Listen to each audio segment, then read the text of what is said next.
आप इतने दिन जी लिए हैं, लेकिन आपने अपने शरीर का केंद्र कभी खोजा नहीं होगा। और यह बड़ी दुर्भाग्यपूर्ण बात है कि हमें अपने शरीर के केंद्र का भी पता ना हो। हमारा शरीर, उसकी कील कहां है? अधिक लोगों को यह कील खोपड़ी में मालूम पड़ेगी, क्योंकि वहीं चलता रहता है कारोबार 24 घंटे, दुकान वहां खुली रहती है, बाजार वहां भरा रहता है। अधिक लोगों को ऐसा लगेगा कि कहीं खोपड़ी में ही, लेकिन खोपड़ी बहुत बाद में विकसित होती है। मां के पेट में जिस दिन बच्चे का निर्माण होता है, उस दिन मस्तिष्क नहीं होता, फिर भी जीवन होता है। इसलिए जो बाद में आता है वो केंद्र नहीं हो सकता। कुछ लोगों को जो भावपूर्ण हैं, स्त्रियां हैं, कवि हैं, चित्रकार हैं, मूर्तिकार हैं, उनको लगेगा कि हृदय केंद्र है, क्योंकि उन्होंने जब भी कुछ जाना है सौंदर्य, प्रेम, तो उन्हें हृदय पर ही उसका आघात लगा है। इसलिए जब भी लोग प्रेम की बात करेंगे तो हृदय पर हाथ रख लेंगे, प्रेम में चोट खाएंगे तो हृदय पर हाथ रख लेंगे। तो जिन लोगों का भावना से भरा हुआ चित्त है वो हृदय को केंद्र बताएंगे, लेकिन हृदय भी जन्म के साथ नहीं धड़कता। बच्चा जब पैदा हो जाता है तब पहली श्वास लेता है और हृदय की धड़कन होती है।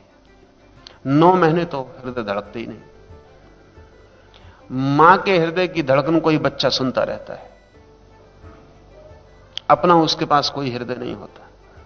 और इसलिए बच्चे को टिक टिक की कोई भी आवाज आप सुना दें, वो जल्दी से सो जाता है, क्योंकि 9 महीने वो सोता रहा और टिक टिक की आवाज मां के हृदय की धड़कन उसे सुनाई पड़ती रही। इसलिए टिक टिक की आवाज किसी को भी नींद ला देती है। पानी टपक रहा हो टीन पर आपके मकान के, टप टप टप, नींद आनी शुरू हो जाती। कमरे में कुछ ना हो, सिर्फ घड़ी की आवाज आ रही हो, आप घड़ी की आवाज सुनते रहे, नींद आ जाएगी। नींद की सलाह देने वाले लोग कहते हैं कि घड़ी की आवाज सुनना काफी ट्रैंकुलाइजिंग है। और उसका कुल कारण इतना है कि 9 महीने तक बच्चा सोया रहा और टिक टिक की आवाज, मां की धड़कन उसको सुनाई पड़ती रही। कोई हृदय भी बच्चे के पास नहीं है, लेकिन फिर भी जीवन है। इसलिए लाओस से कहता है, ना भी केंद्र है, ना तो हृदय और ना मस्तिष्क। नाभि से ही बच्चा मां से जुड़ा होता है। इसलिए जीवन की पहली झलक नाभि है, और वो ठीक है, वो वैज्ञानिक रूप से ठीक है। तो अपने भीतर खोजें। और लाओस से कहता है, साधना की पहली बात यह कि खोजते खोजते नाभि के पास अपने केंद्र को ले आएं। जिस दिन आपका असली केंद्र और आपकी धारणा का केंद्र एक हो जाएगा, उसी दिन आप इंटीग्रेटेड हो जाएंगे। जिस दिन फोकस मिल जाएगा, आपकी चित्त का केंद्र, सोचने का केंद्र और आपका असली केंद्र जिस दिन करीब आके मिल जाएंगे, उसी दिन आप पाएंगे कि आपकी जिंदगी बदल गई, आप दूसरे आदमी हो गए। ए न्यू ग्रेविटेशन, एक नई कशिश आपकी दुनिया में आ जाएगी। लाओसे को मानने वाले एक छोटा सा प्रयोग सदियों से करते रहे हैं, और वो प्रयोग बड़ा बढ़िया है। वो कहते हैं कि जब तक आपके भीतर केंद्र ही का ही आपको पता नहीं है, यू कैन नॉट ग्रो, तब तक आप में कोई विकास नहीं हो सकता। तो वो एक छोटा सा प्रयोग करते हैं। 2 छोटी सी आप हौज बना लें और पानी भर दें, बराबर एक मात्रा की हौज, एक सा पानी। एक हौज में एक लोहे का डंडा लगा दें बीच में केंद्र पर, और एक हौज में डंडा ना लगाएं, खाली रखें बिना केंद्र का। 2 मछलियां एक ही उम्र की, उन दोनों में छोड़ दें। आप हैरान होंगे, जिसमें डंडा लगा हुआ है उसकी मछली जल्दी बढ़ेगी, और जिसमें डंडा नहीं लगा उसकी मछली जल्दी नहीं बढ़ेगी। जिसमें डंडा लगा हुआ है वो मछली उसका चक्कर लगाती रहेगी दिन रात। केंद्र है, और केंद्र के आसपास वो घूमती चली जाती है। जिस हौज में डंडा नहीं लगा है उसकी मछली इधर उधर भटकती रहेगी, कहीं कोई केंद्र नहीं है जिसके आसपास घूम सके।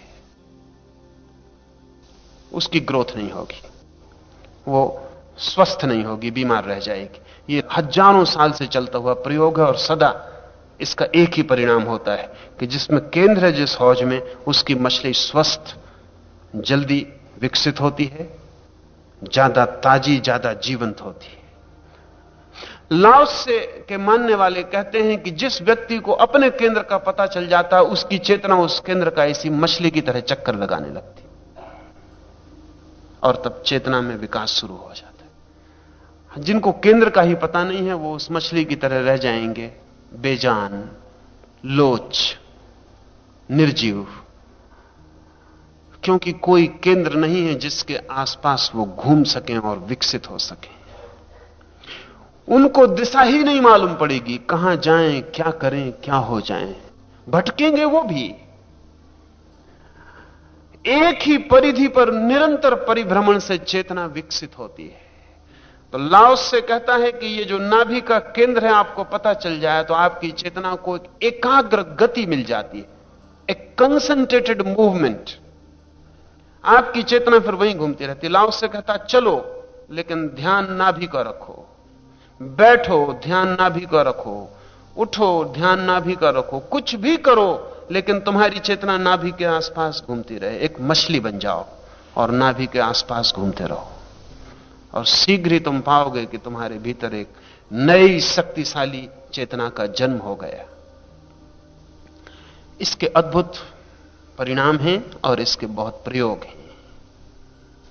आप यहां एक कुर्सी पर बैठे हुए हैं, लाओस से कहता है कि आपके बैठने का ढंग कुर्सी पर गलत है, इसलिए आप थक जाते।